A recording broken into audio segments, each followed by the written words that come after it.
السلام عليكم ورحمة الله وبركاته.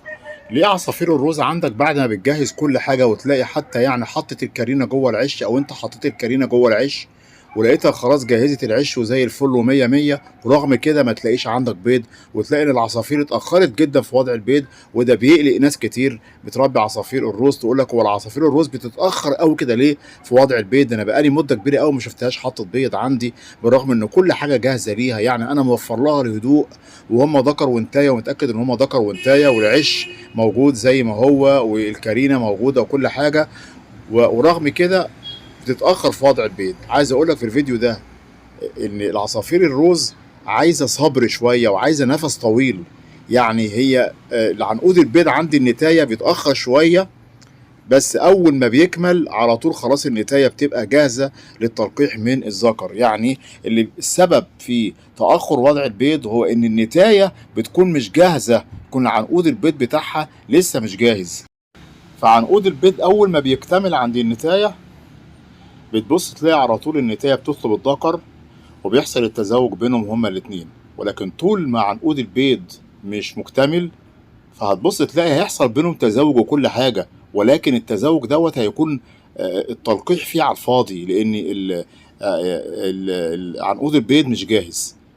يعني بالظبط كده يا جماعة زي البني آدمين، زي المرأة بيبقى ليها وقت محدد اللي يعني اللي يحصل فيه عملية تلقيح البويضة، وكلنا عارفين الكلام دوت، اللي هو بعد الدورة الشهرية مثلا ب10 أيام أو بأسبوع بتبقى المرأة جاهزة في الوقت دوت. نفس الكلام بالظبط كده بالنسبة للعصافير وجميع أنواع العصافير مش الروز بس.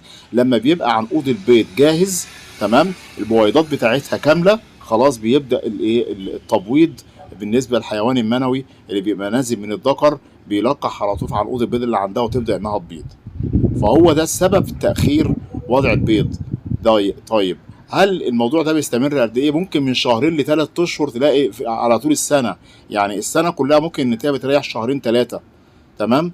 وبعد كده بقى بتلاقي خلاص بتشتغل وتبدا تحط البيض، يعني دوره ورا دوره، يعني على طول اول ما تبيض والعصافير والبيض يفقس والعصافير تكبر تلاقيها باضت تاني عادي وتبيض تالت، لغايه ما يجي بقى ايه الموضوع ده بيحصل لها كل سنه، بتحصل الدوره ديت تمام. دوره اللي هو اكتمال عنقود البيض.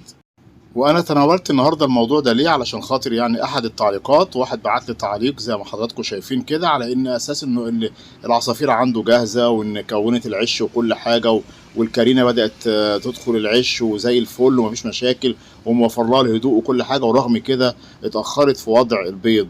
فهل هي بعد ما بتكون العش بتاعها بتتاخر في وضع البيض؟ لا، تكوين العش بتاعها تجهيز البياضه بتاعتها تمام غير وضع البيض خالص. يعني هي اي نعم بتجهز البياضه وكل حاجه وتحط فيها الكرينه وكله، لان عصافير الروز بتعشق الدخول جوه البياضه وتبقى مقضيه معظم وقتها جوه البياضه، فالبيض بتاعها جاهز وكل حاجه والكرينه مفروشه وكله. لكن اول ما بيبدا عرقود البيض يكمل بتبدا التزاوج على طول. بشكركم جدا، بتمنى يكون الفيديو عجب حضراتكم، بتمنى من حضراتكم الاشتراك في القناه، تفعيل زر الجرس، والسلام عليكم ورحمه الله تعالى وبركاته.